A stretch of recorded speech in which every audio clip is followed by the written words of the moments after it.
பெண்களுக்கு எதிரான குற்றங்கள் நடக்கிறதுக்கு முன்னாடியே அதை தடுக்கிற காவல் நடவடிக்கையில இந்த படை முக்கிய பங்கு வகிக்கும்.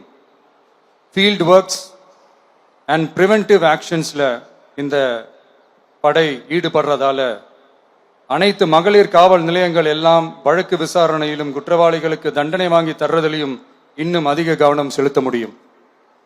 பெண்களை ஃபாலோ பண்றது, பாலியல் தொல்லை தர்றது, டார்கெட் பண்ணி திரும்ப திரும்ப தொந்தரவு செய்யறது, பெண்கள் கடத்தல் முயற்சி, பப்ளிக் பிளேஸ்ல அசிங்கமா நடந்துக்கிறதுக்கு பஸ்ல தொல்லை தர்றது, கூட்டத்துல பெண்களுக்கு தொல்லை தர்றதுன்னு இது மாதிரி தப்ப தடுக்கிறதுல ரொம்ப முக்கியமா இந்த சிங்கப்பெண் படை செயல்படும்.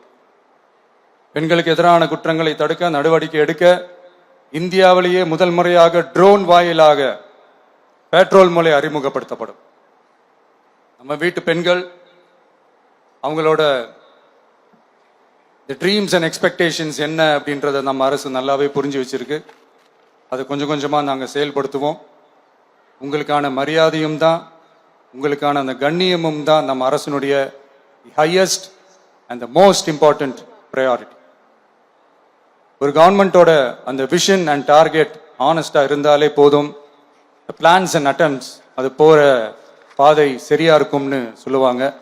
அப்படிப்பட்ட ஒரு கவர்மெண்ட் தான் நம்மளுடைய கவர்மெண்ட், உங்களுக்கான கவர்மெண்ட். இந்த ஷார்ட் ஸ்பேன்ல இந்த சிங்கப்பெண் சிறப்பு படையை நடைமுறைக்கு கொண்டு வந்து இதுக்கு ரொம்ப கடுமையா உழைச்ச காவல்துறை அதிகாரிகளுக்கும் பணியாளர்களுக்கும் இந்த நேரத்தில் என்னுடைய பாராட்டுகளை தெரிவிச்சுக்கிறேன்.